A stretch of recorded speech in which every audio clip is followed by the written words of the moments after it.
Morning shift में कौन से यूनिट से कौन से टॉपिक से क्वेश्चन आया था। ठीक है, इसके बाद हम कुछ क्वेश्चन डिस्कस करेंगे। देखिए, क्वेश्चन मैं आपको वो डिस्कस कराऊंगा जो हमें लगता है कि यही एग्जाम में आए थे, क्योंकि देखिए बहुत सारे स्टूडेंट कहते हैं ये क्वेश्चन आए थे वो आए थे, लेकिन जो हमें क्वेश्चन अच्छे से पता चले हैं वो हम डिस्कस करेंगे। तो पहले टॉपिक डिस्कस कर लेते हैं। देखिए मॉर्निंग शिफ्ट में टीचिंग एप्टीट्यूड में इनडायरेक्ट टीचिंग से क्वेश्चन आया था, लर्निंग डिसीज से आया था, की बिहेवियर से आया था, टीचिंग मेथड से आया था। ठीक है, इनमें से क्वेश्चन आया था। क्वेश्चन क्या है अभी तक पता नहीं चल पाया, लेकिन इनमें से क्वेश्चन आया था। सो रिसर्च हाइपोथेसिस से क्वेश्चन आया था रिसर्च एप्टीट्यूड में, इंपेरिकल रिसर्च से आया था, और डिडक्टिव इंडक्टिव से आया था, और सैम्पलिंग से क्वेश्चन आया था। सो कंपैरिजन था ग्लोबल एजुकेशन से रिलेटेड, इजी था। कम्युनिकेशन में देखिए टाइप्स ऑफ कम्युनिकेशन था, hard disk, verbal non verbal communication का क्वेश्चन था। यूनिट 5 में देखिए लेटर सीरीज का क्वेश्चन था, डायरेक्शन सेंस का था, प्रॉफिट एंड लॉस का था, और ट्रेन का क्वेश्चन था, ट्रेन स्पीड एंड डिस्टेंस का। ठीक है, लॉजिकल रीजनिंग में देखिए यूनिट 6 में अनुमान फैलिसीज वगैरह के क्वेश्चन थे। सो देखिए अगर मैं बात करूं डाटा इंटरप्रिटेशन की, लेवल इजी था। आईसीटी में देखिए कंप्यूटर से क्वेश्चन था, फुल फॉर्म थी, डिजिटल इनिशिएटिव से था। ठीक है, यूनिट 9 पीपल डेवलपमेंट एनवायरनमेंट में अर्थक्वेक से क्वेश्चन था, नेचुरल गैस से, ओजोन लेयर से, और पोल्यूशन से क्वेश्चन था। हायर एजुकेशन में देखिए गवर्नेंस से और स्कीम्स थी, और साथ में एक्ट और नेशनल एजुकेशन पॉलिसी के क्वेश्चन था। देखिए नेशनल एजुकेशन पॉलिसी 2020 से क्वेश्चन रिपीट हो रहे हैं, तो आप उसे अच्छे से करिए। तो ये क्वेश्चन थे। ठीक है, इसमें ये क्वेश्चन था और इसमें ये क्वेश्चन थे। ठीक है, यानी कि इन टॉपिक्स को आपको अच्छे से करना है, ये टॉपिक रिपीट हो रहे हैं। तो अभी बात करते हैं हम क्वेश्चन आंसर के बारे में। सो देखिए क्वेश्चन था सीपीयू से रिलेटेड। ठीक है, सीपीयू देखिए क्वेश्चन क्या था तो वो पता नहीं चल पाया, लेकिन था सीपीयू से। आपको मैं सीपीयू पूरा बता देता हूँ। देखिए सीपीयू की फुल फॉर्म होती है central processing unit. So the CPU is essentially the brain of A CAD system, यानी कि कंप्यूटर का ब्रेन क्या है, सीपीयू है। सीपीयू की फुल फॉर्म क्या है, सेंट्रल प्रोसेसिंग यूनिट। ठीक है, it consist of an arithmetic and logic unit ALU, a control unit and various register. ठीक है, इसमें एएलयू है, और CPU often simply refer to as a processor. देखिए इसे सिंपली कई बार प्रोसेसर भी कहा जाता है। तो सीपीयू की फुल फॉर्म बता दी, सीपीयू क्या है वो बता दिया, तो ऐसा क्वेश्चन था। उसके बाद देखिए स्वयं क्या है, स्वयं की फुल फॉर्म देख लीजिए क्या है। इसके ना मैच दी कॉलम का क्वेश्चन था, मैच करना था, लेकिन वो पता नहीं था, लेकिन आपको मैं स्वयं बता रहा हूँ क्या है। Study webs of active learning of for young aspiring minds, यानी कि स्वयं की फुल फॉर्म है। ये क्या है, ये एक ऑनलाइन प्लेटफॉर्म है जहाँ पे आप डिजिटल अपना कोर्स कर सकते हैं, ऑनलाइन कोर्स कर सकते हैं। ये बिल्कुल फ्री ऑफ कॉस्ट है। ठीक है, जैसे होता है ना कि जैसे गांव है, स्कूल जैसे गांव है, शहर है, वहाँ पे क्या है डिजिटल डिवाइड है। शहर क्या है, इंटरनेट वहाँ पे ज़्यादा है, गांव में नहीं है। लेकिन उसी को दूर करने के लिए गवर्नमेंट ने क्या है कि स्वयं को शुरू किया है कि ताकि सभी बच्चे ऑनलाइन एजुकेशन ले पाएँ। सो नंबर 3 पे देखिए क्वेश्चन है, एक क्वेश्चन है 3 men 4 women 6 children can complete a work in 7 days. A woman does double the work a man does, and a child does half the work a man does.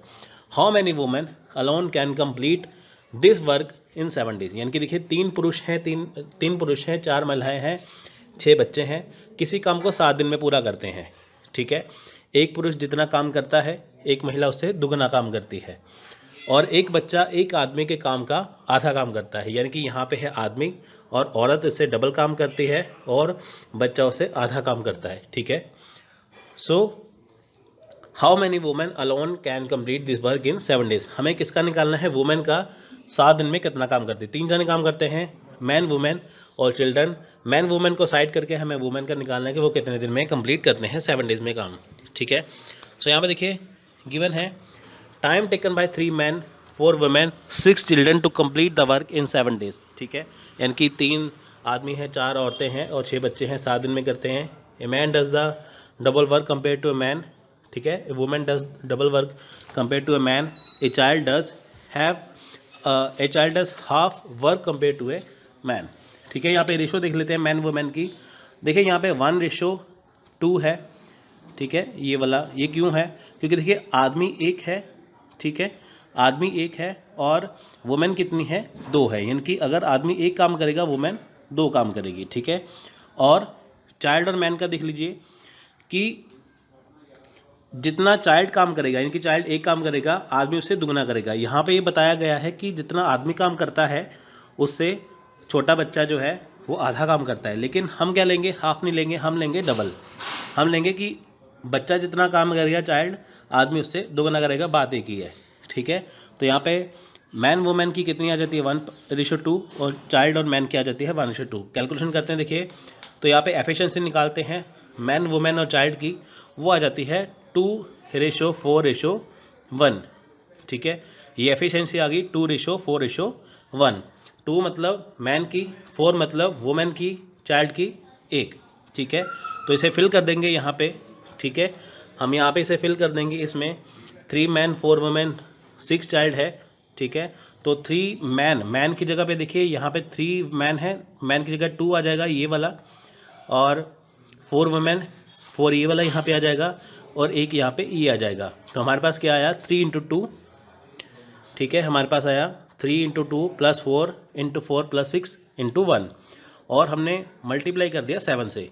हमने क्या किया, हमने इसमें यानी कि जो ये वाला पोर्शन था हमारा ये वाला, इसमें हमने इस रेशो को डाल दिया, 2 डाल दिया इसमें, 4 डाल दिया इसमें, 1 डाल दिया इसमें। क्यों? क्योंकि हमने यहाँ पे रेशो निकाली है एफिशिएंसी की। ठीक है, तो मल्टीप्लाई करके सब आया 196/4 × 7, यानी कि ये देखिए ये वाला जो है वो कैसे आया, ये वाला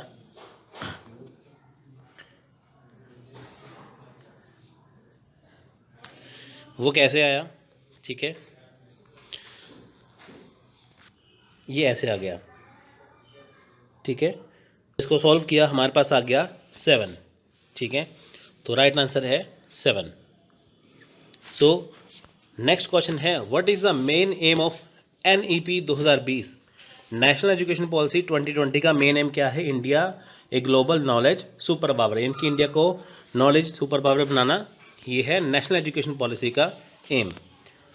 सो नेक्स्ट क्वेश्चन है, the profit earn by selling a chair for ₹750 is 1.2 the loss incurred when the same chair was sold for ₹100. What is the cost price of a chair? यानी कि एक कुर्सी को 752 रुपये में बेचने पर अर्जित लाभ उस कुर्सी को 400 रुपये बेचने पर हुए नुकसान का 1.2 गुना है।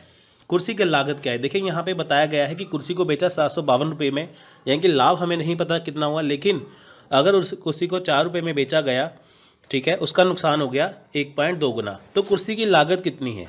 ठीक है, यहाँ पे बेचने का बताया है, लागत नहीं बताई।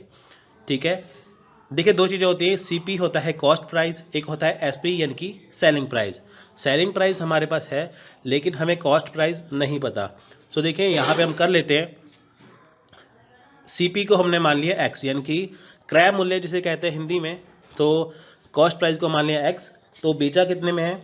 ये हमारा है SP, यानी कि 752 में से हमने X माइनस कर दिया, यानी कि 752 का बेचा, हमें पता नहीं है कि कॉस्ट प्राइस कितनी, हमने X मान लिया, 752 माइनस X हो गया इक्वल टू, ठीक है, 1.2। 1.2 क्या आया? जो उसका लॉस था वो हमने वहाँ पे 1.2 लिखा और ब्रैकेट में लिख दिया X मैंने CP माइनस 400। X यहाँ पे है, X यहाँ पे है, इसका मतलब क्या है? 752 माइनस जो लागत मूल्य है वो, और X माइनस 400 लागत मूल्य माइनस 400। इसको सॉल्व किया, 752 को X के साथ और इसको इसके साथ। ठीक है, X वाली जो रकम है वो एक साइड आ जाएगी, ठीक है, और ये वाली एक साइड आ जाएगी। ठीक है, तो सॉल्व करने के बाद ये आता है इतना। ठीक है, अब देखिए यहाँ पे मेन बात क्या है, 1232 कैसे आया? देखिए 752 के आगे क्या है? प्लस, ठीक है, ये है माइनस। ठीक है, तो अगर ये यहाँ पे जाएगी, ठीक है, अगर यहाँ पे जाएगी तो ये निशान चेंज हो जाएगा, यहाँ पे गया प्लस था, ये माइनस हो गया। ठीक है, 752, ठीक है, 752, तो माइनस माइनस होता है प्लस, 480 और 752 का प्लस किया तो आ गया 1232। तो ये इसका राइट आंसर आया 560 रुपये, यानी कि 560 रुपये, 560 रुपीज़ क्या था उसका? वो उसकी कॉस्ट प्राइस थी। ठीक है, so next question, last question है ये वाला। देखिए आज इतने ही क्वेश्चन पता चल पाए हैं। सो लास्ट क्वेश्चन है, assignment method of A teaching is a combination of which of the following? इनकी शिक्षण की समुदेशन विधि निम्नलिखित में से किसका संयोजन है, यानी कि देखिए जो असाइनमेंट मेथड है टीचिंग का वो किसका कॉम्बिनेशन है, ठीक है। अब देखिए यहाँ पे ये पॉइंट दिए हैं, रिस्ट्रिक्ट मेथड, लेक्चर कम डेमोन्स्ट्रेशन प्रोजेक्ट या लेक्चर मेथड। अब देखिए इसका राइट आंसर है lecture come demonstration method and laboratory method, यानी कि विज्ञान सह निर्देशन विधि और प्रयोगशाला विधि। अब देखिए असाइनमेंट में क्या है, जब देखिए टीचिंग में असाइनमेंट बनाने के लिए दी जाती है कॉम्बिनेशन वो किसका होता है, डेमोन्स्ट्रेशन का, ठीक है, लेक्चर का डेमोन्स्ट्रेशन और लेबोरेटरी का।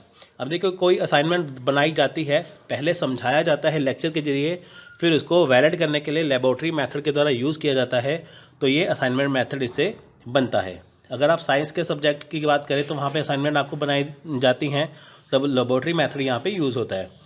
सो आप देख सकते हैं यहाँ पे इसका सॉल्यूशन है, ठीक है। तो ये थे आज के क्वेश्चन और ये थे आज के टॉपिक्स जो आपने हमें बताए हैं। बाकी जब देखिए इवनिंग शिफ्ट के आ जाएंगे आपको मैं वो भी बता दूंगा। सो तब तक आप इसे देख सकते हैं, इसके अकॉर्डिंग अपनी तैयारी कर सकते हैं। सो बने रहिए हमारे साथ, ज्वाइन करिए टेलीग्राम चैनल और साथ में सब्सक्राइब करिए स्टडी भारत। सो मिलते हैं अगली वीडियो में, तब